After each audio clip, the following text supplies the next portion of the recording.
All right, let's take a few minutes and let people keep joining. And it's nice to see you all.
Okay, can you hear me now?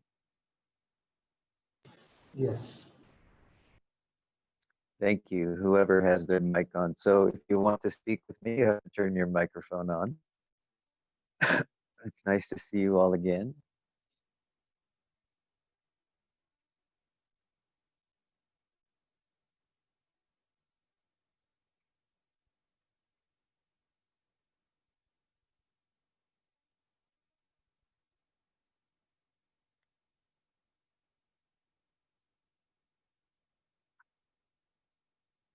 So do you have anything? Does anyone have anything they'd like to talk about or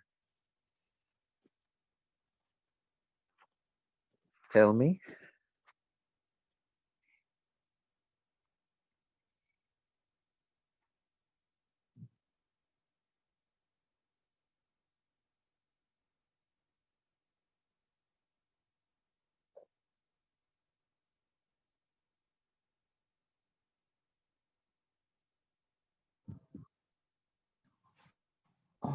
I guess I was wondering if maybe I could ask you to maybe speak on desire and I suppose just like to what extent it's better to exhibit like self-control and sort of like control your desires, and to what extent it's better to just like go with the flow and sort of let things happen and not worry about things so much, because I feel like oftentimes I struggle with kind of figuring out the balance of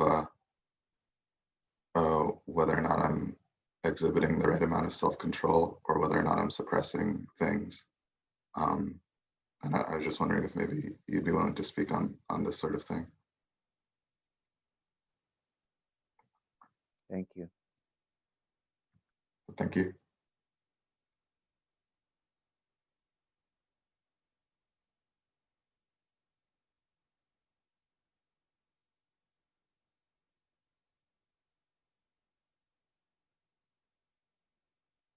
You know, desire is a natural part of living.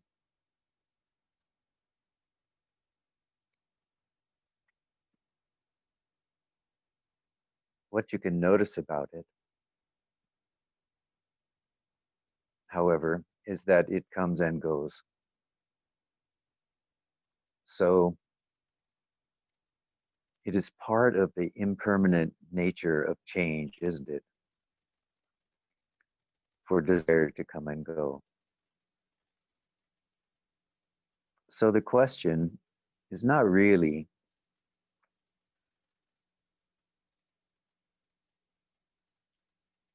about the benefit or lack of benefit of desire itself, because that's just a natural part of living. If we have a body, we have a mind. It's just a natural thing for desire to come and go as a wave on the ocean, like so many other things in awareness itself.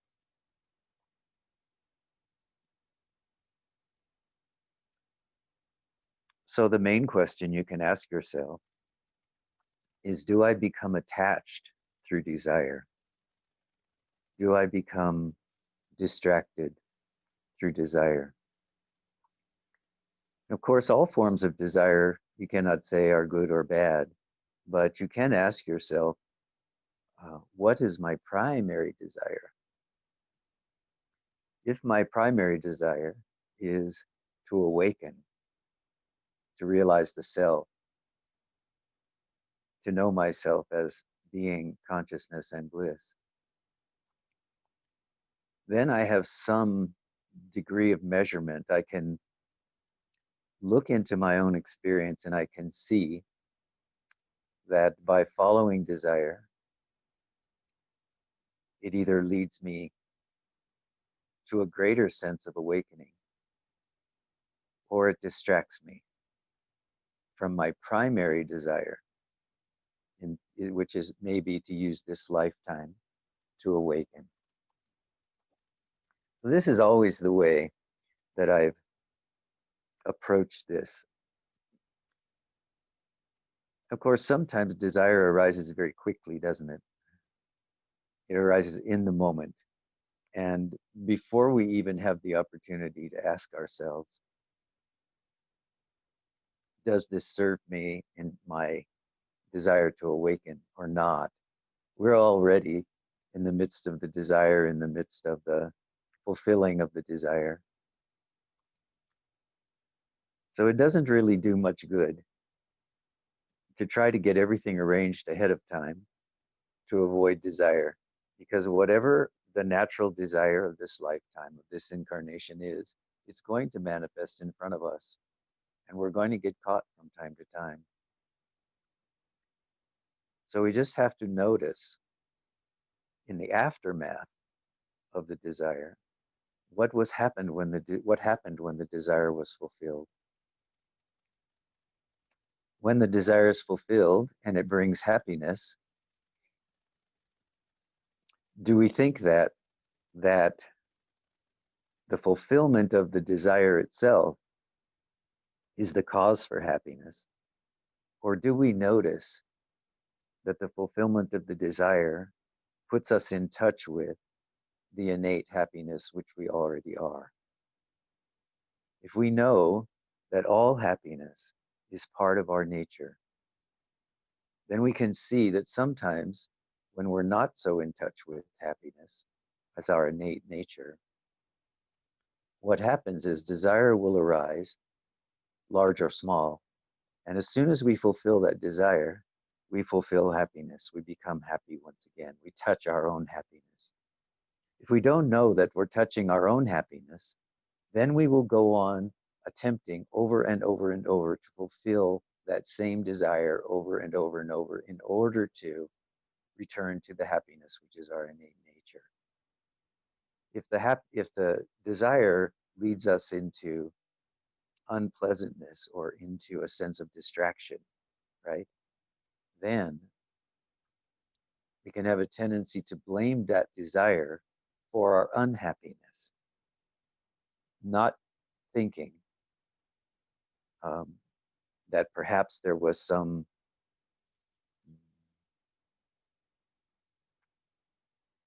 unhappiness in us already, which was only being pointed out by that desire as it arose, and then what in its lack of fulfillment or is it in its unsatisfactoriness shows us that some unhappiness is remaining in us.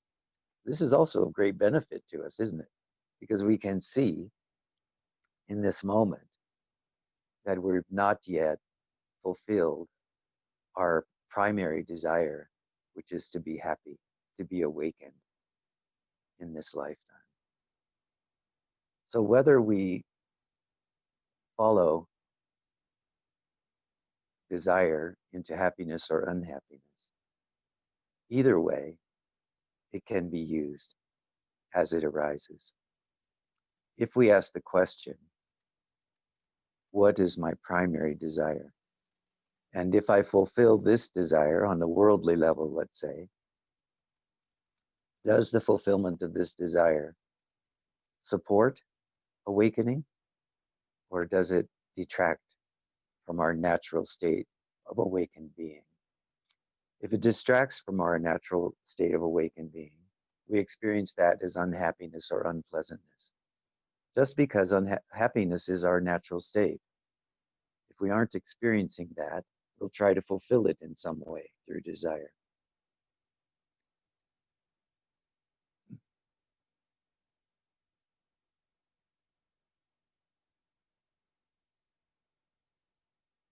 One of the things that you can notice through your own experience is that each time you try to fulfill some desire in the mind, in the emotions, in the body, if you do fulfill that desire, that happiness only lasts for a short period of time. So again, we come back to the question, what is my primary desire? Is my primary desire to experience impermanent happiness through desire over and over and over? Or is it to experience happiness in its fullest sense as the nature of our being, as being consciousness and bliss?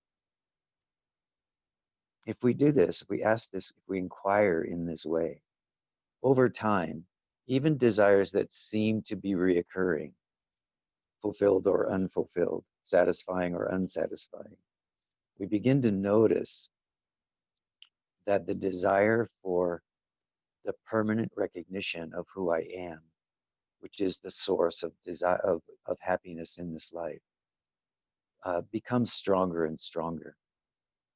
So we needn't have any fear about the arising of desire. We simply need to notice, does it support our primary idea, our primary desire to awaken or not? If we have this feeling that it brings us closer and closer to this primary desire to awaken, then we can see it's not a problem. And at some point, it will fall away on its own. I mean, the mental or emotional desire will fall away on its own. So we don't need to struggle with it or fight with it. If the desire is particularly strong, however, and we see that it is in fact distracting us from our primary goal, which is to realize the self as being consciousness and bliss, then we have to exercise some sense of control over that desire. Not because the desire itself is bad, but because we've recognized through our own experience, through our own innate intelligence, that the attempt to fulfill this desire over and over simply removes us from the recognition of the self as being consciousness and bliss.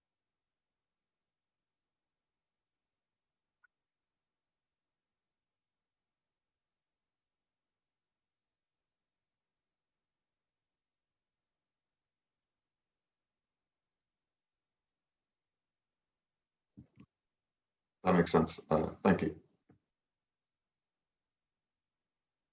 No, we're never actually removed from the recognition of being consciousness and bliss in truth, but we are removed from our recognition of ourselves as the self or as being uh, by the veil of mind. And it's just important to remember that most of what arises, what we experience as desire, we experience first as a thought in the mind. Initially, that thought is relatively neutral, but as it keeps coming and keeps coming and keeps coming and demanding our attention, it becomes more and more insistent, doesn't it? You've noticed this. It becomes more and more insistent. So this is the place in which we have to apply effort, is just to notice that a particular desire keeps rising over and over, and that it keeps becoming more and more insistent.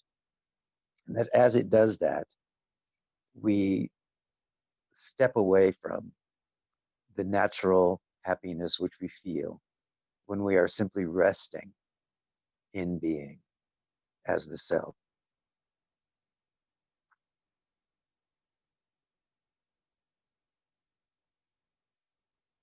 And over time, what can happen for us, what does happen, is that even the desire to think or to pursue thought or desire, it really gets narrowed down so that we're only willing over a period of time. You can call this control, but it's not really control. It's a natural development. The only willingness we have is to engage in that mental pursuit that leads us in some way into the stability which is present when we are close to the self. So desire stays with us a long time, but over time, as we begin to see the pluses and minuses, if you will, the positive and the negative of pursuing desire, the number of desires we have begins to diminish until quite naturally we come into recognition that really the only desire I have left is the desire to awaken. Then it becomes much easier just to let what is going through the mind, what is coming through as a consequence of past experience, the desire to pursue something or someone, uh, just through experience, we learn that that's a hollow and empty desire, and that the only true desire that we have is to awaken fully to the self. So I'm encouraging you not to despair when desire arises and seems to distract you. As soon as you realize, this was the desire, whether you have fulfilled it at that moment or not, this is the desire that is distracting. What is my primary function here? What is my primary goal? My goal is to realize the self. Just keep coming back to that. Be gentle with yourself, be kind. This desire, positive, negative, or neutral, is also not yours. It's some consequence of having taken this body mind. This is all you know about it. Just don't take it personally and come back to the recognition I am that which is aware. That which is aware is here now. Let everything else fall away.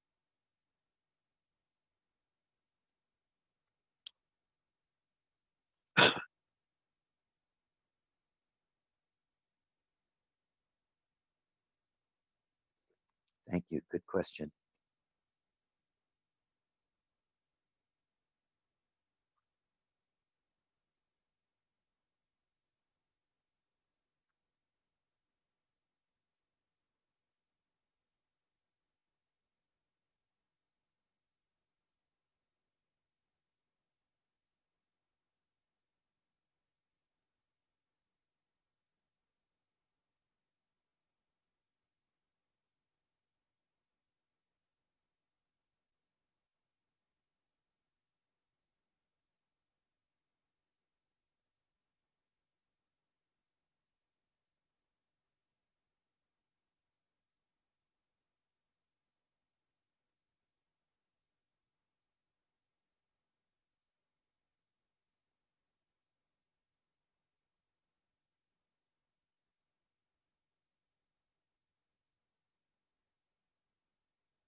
If we are always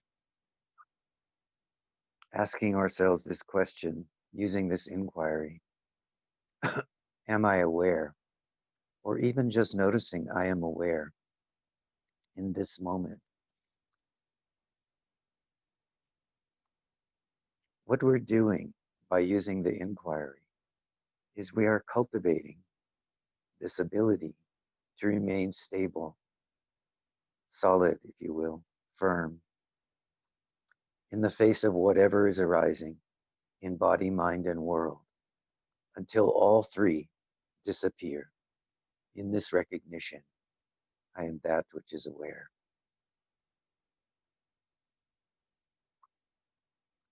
Many, many things will come and go in body, mind, and world. This is the nature of change, the nature of the impermanent, the nature of the experience of body, mind, and world.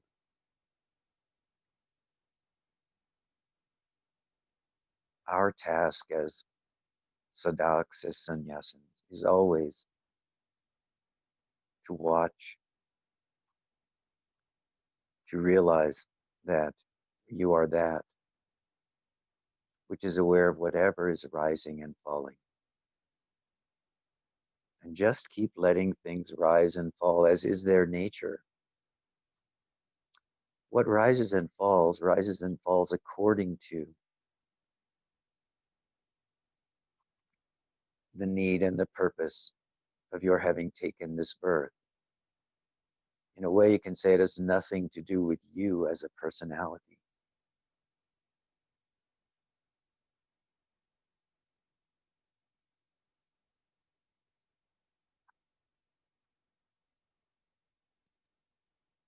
So if you just simply keep noticing whether or not you are stable and firm in this recognition, that awareness is here. If you are aware, I am aware, or if you keep returning to it, then you are doing the inquiry.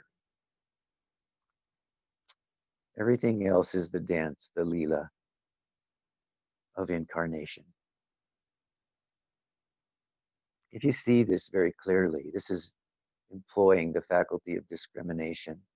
If you see very clearly that you are not what is arising, that you are that which is aware of what is arising, then you are doing the inquiry.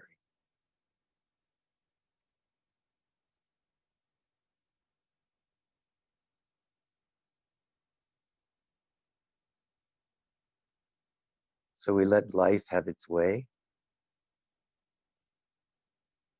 and we keep returning to this recognition. I am aware that I am aware.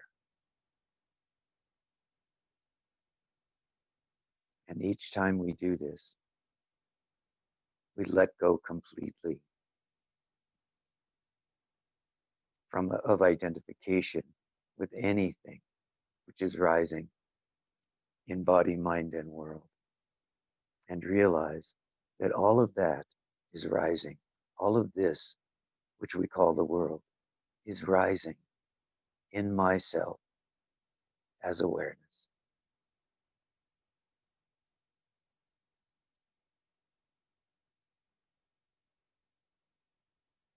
This enables us to let go of fear and to let go of struggle and to continually keep coming back to resting as the self, that which is aware.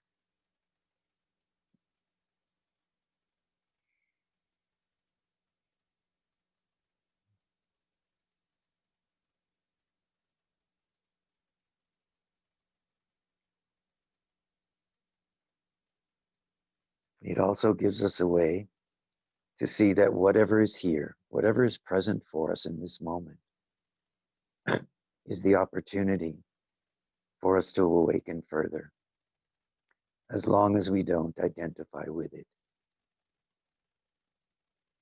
We identify only with one thing, and that is the awareness which we are.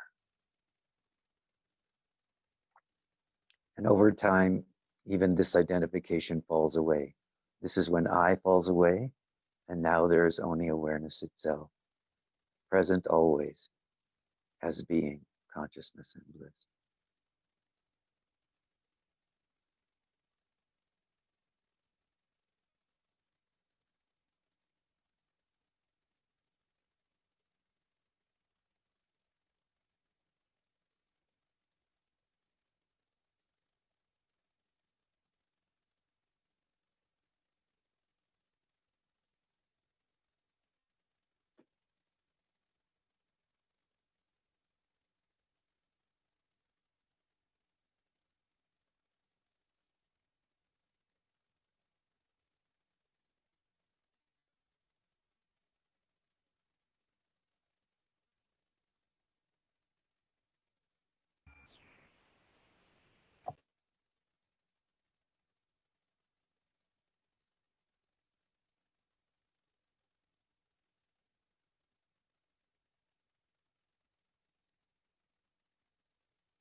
Hello, Rishi.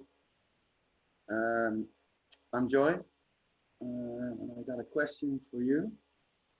Can you hear me? Yes, I can, Joy. Thank you. First of all, I want to thank you for this opportunity, for this meeting. I was glad to hear that it was possible again. What I wanted to ask you was, I'm an recovering drug user. Hmm. Used drugs like almost like 2/3 of my life. Now I'm in recovery and on a spiritual path. Um, what I noticed is that my mind, as an addict, he wants to kill me. He wants me to do drugs till I die. And when I have like a mind attack, it's very difficult for me to when I have like a normal mind attack, I can see that it's not me and like it wants something for me. But when it's like uh, coming from the addiction corner, so to speak, Yes. it's Hmm. so strong and it's it's like he knows me the best how to get me in that corner, and he has me before I even notice it. So what I wanted to ask is uh, how how how can um I recognize it earlier and not engage with it so fast as I do? Yeah. I hope you understand because my English is not the best, but it's Mm. hard for me to explain because it's like I'm already there before I even notice it. So, do you have any tips for me? Yes, this is a very difficult thing to be confronting all the time in your life. It's difficult on a couple of different levels. One is that there is the psychological piece of addiction, this piece of the mind shouting at me, I want, I want, I want. And that's also tied together with the physical side of addiction and the bodily craving that comes from any kind of an addiction. It doesn't really make a difference to the mind what the source of the addiction is, whether it's drugs or alcohol or sex or something else. There's a physical component to the addiction, and this is the reason why it can rise so quickly, because the physical addiction can actually be stimulated in the body by circumstances, right? Fear, anxiety in the mind, these kinds of things can stimulate. So it's a stimulation, it's a desire that's rising on almost every level that you can imagine. So this is a very, very thorny problem. But I think that you have to not approach it from the desire um, to know about it before you know about it. Do you understand what I'm saying? In other words, the only way you can know that this is rising, you cannot stop it from rising. The only way you can know it's arising is that it has already arisen. Isn't that what you're saying? Yes, Right. yes, like that. Yeah. Yes, it's already arisen. So the question is not how do I stop it from arising? The question is what do I do when I noticed it's arising? Right? Mm-hmm. So the very first thing you can do for the mind, which is I have found myself is very, very helpful, is you can realize that not only has the addiction arisen, but rather than just having given into it without knowing, now I have noticed it has arisen. And you can give yourself some mm, pat on the back, because you can look at your own experience. I'm guessing, Joy, in the back, if you back, You can look at all of the times that you're caught in the addiction, not at the time that it arose, but after you'd already indulged it. Yes, Mm-hmm. addiction arose, you indulged it, and then afterwards you noted, oh, I did that again. Isn't this true? Yeah, it's like, yeah, yeah, exactly. It's like take a look back, and yeah, it already happened. Yeah, without even noticing a craving or something like that. You just engage and Yes, you roll, roll, yes, roll, and yes. This down, is and the then nature of it. yeah, Yes, yeah, this is the nature of addiction. But now what you can do, you can congratulate yourself in a way that you are now noticing the craving before acting on the craving. So this is progress. At this moment, you can ask yourself, what do I want? What is my highest priority? And I know that you already are doing this, but I'm just reminding yourself to do this. That you can consciously ask yourself, what is it that is my highest priority? So this goes back to the same answer I gave to mm, Isaiah. yes, What is my highest priority? Well, if my highest priority is to awaken, then I can partly, in your case, in this specific example, I can say, ah, so I've awakened enough to notice the craving before acting out. So this is okay, this is progress. How long it's going to take for the craving to stop? Will it ever stop in this lifetime? You don't know, right? This is out of your hands, right? It's out of your control. But what is in your control is the ability to notice this craving is here again. And because I am seeing it, I can restrain myself and I can notice that now in this moment, rather than acting out on the craving, I am simply aware of it. And this remaining aware of it gives me some foundation on which I can stand so that I don't act out in this way again. mm, So keep returning once again to the recognition.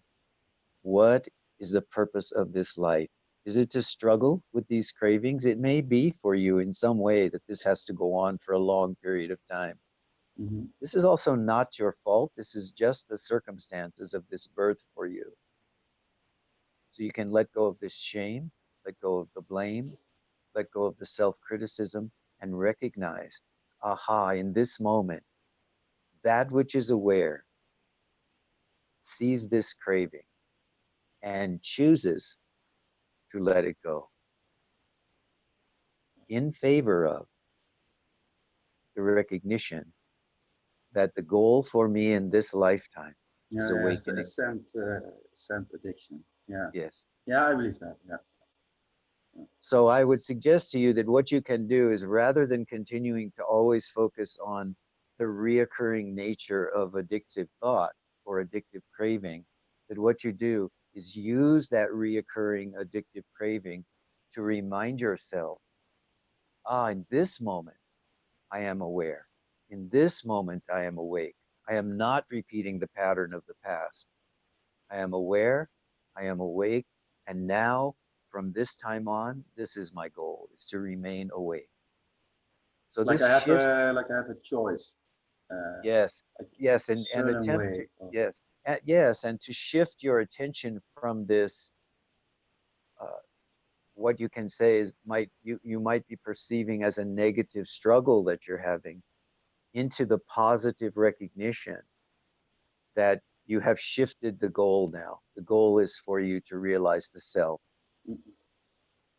And then you can know, you can ask yourself, you can see through your own experience that to go into the addiction again is not servicing the goal to awaken in this lifetime, right? It's impeding that recognition. So in this way, you can, yeah, you can choose, you can talk to the mind, you can talk to the addiction, and you can say, I'm choosing right now to say no.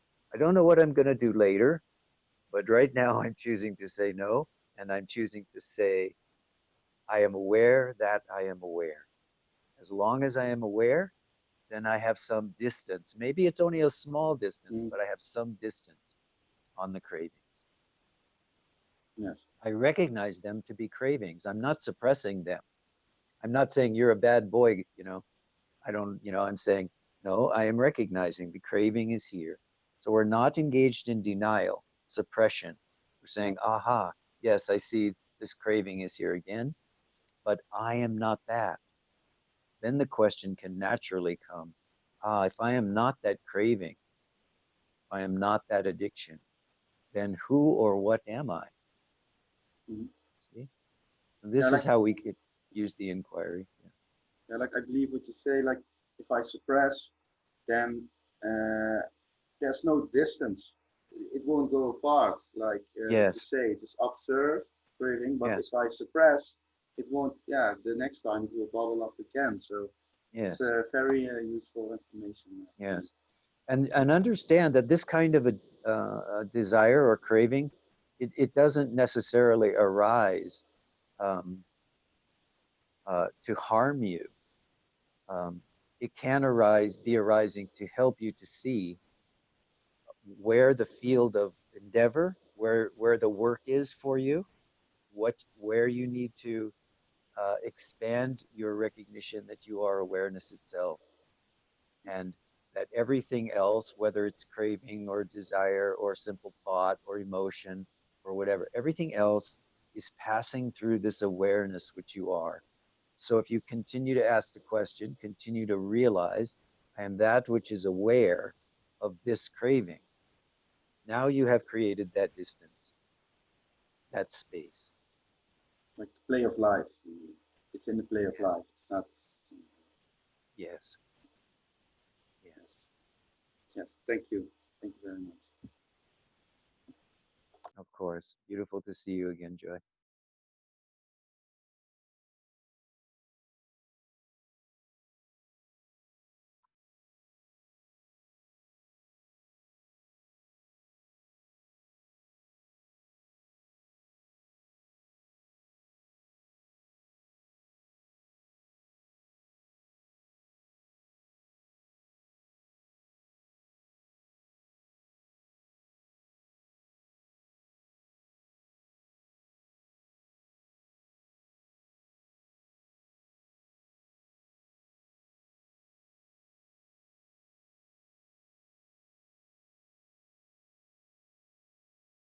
I do want to remind you all that just because you are required at some point to continue to use the inquiry to ask this question, am I aware? Who is aware? Who am I?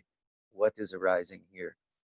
This is the only indication that we are given by the need to do this is that there is still more work to do. We have not failed. We've not sinned. We've not uh, denied ourselves something. Um, every time that I arises, Bhagavan was very clear about this. Every time that the I arises, this is also true for someone who is quite far along on the path of inquiry, on the path of recognition or self realization. Every time the I arises in a way which is confusing or a way which is veiling of your recognition that you are that which is aware, you just keep doing it. And even very, very silent people who are very well versed in the inquiry will tell you and will admit to you that still, even after long periods of no mental activity, this I can still rear up and move towards some desire, some thought, some experience. And so one still will have to say, but what is aware of this? Am I aware? Am I aware that I am aware?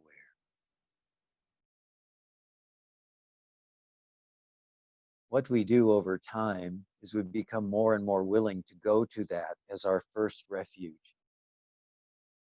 As soon as we realize that any form of I, any belief that I am anything other than awareness itself rises, we are much more willing and much more able to go quickly to that recognition.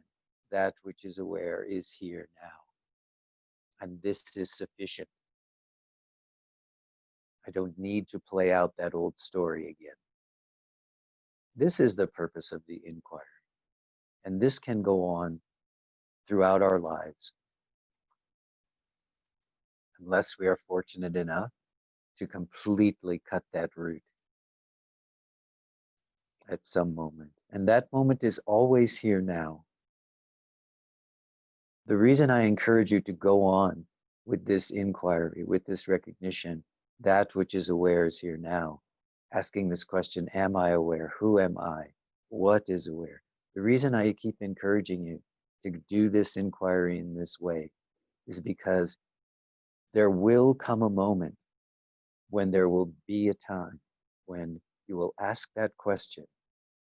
You will notice, I am aware. And you will fall into the heart of being in that moment. And everything will come still. And you will not ask that question anymore. You will always know. You will always remain as that awareness. And you don't know, is it this time that I ask the question? Is it this time that I inquire? Will it come tomorrow? Will it come the next day? You don't know. But you have to persist. There's a story in Zen teaching about someone who was practicing, who was sitting under a tree with another sage. They'd been practicing for many years together. And along came the Buddha. And one sage said to the Buddha, Master, when will I become enlightened? The Buddha picked up a handful of dead leaves off the ground. And he said, in this number of lifetimes, as I hold in my hand this number of leaves, in this time, you will become enlightened. And this Sadak stood up, furious. What? I have been practicing all my life. I have been such a good man. I have been a sannyasin. I have been a Buddha, a monk for my entire adult life. And you tell me that I have to remain this many lives before I awaken? Ha! I am done. And he left. His associate said, Master, in how many lifetimes will I awaken? The Buddha said, as there are leaves on this tree, in this number of lifetimes, which was many more than this handful of leaves which he held up for the other monk, in this many lifetimes, you will awaken. And he jumped up and he began dancing and laughing and praising and touching the Buddha's feet. Thank you, Master. Thank you, Master. My awakening, my enlightenment is guaranteed, and I rejoice. And in that moment, he awakened because of his faith, because of his joy, because of his gratitude. So I encourage all of you, persist. One more time, ask this question. Am I aware? Who am I? Because you don't know when the end will come for you.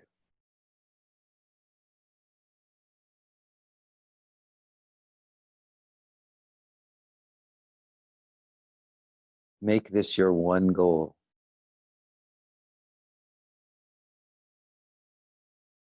And continue.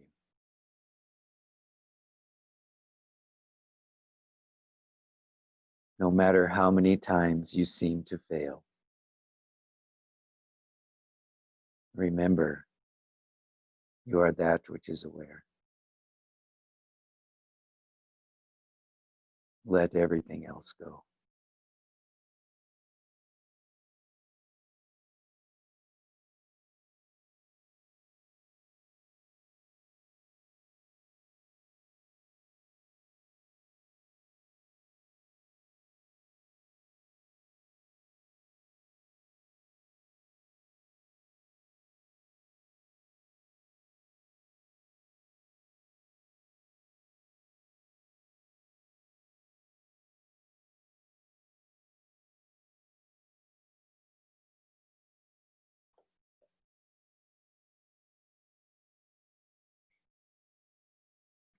All right, dear ones. Mm. The next time that we are able to meet again, I'll send you all a message again.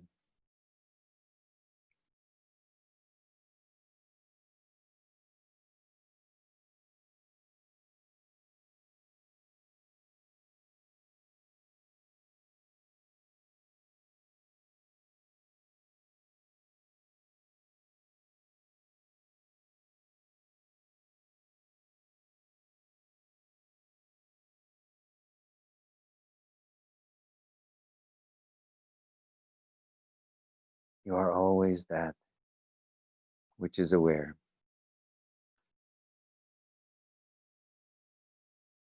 Om Trayambakam Yajamahe Sugandhim Pushtivardhanam Urvarukamiva Bandhanan Mrityur Mukshiyamamritawa Svaha Bhava Bhu Om Sat Jum Hum Om.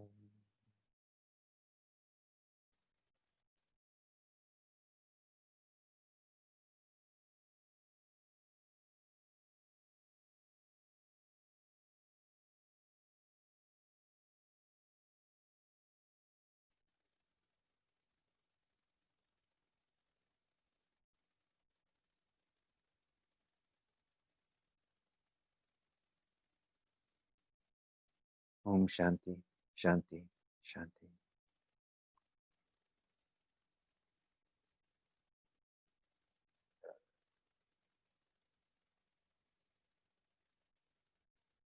Only love, dear one.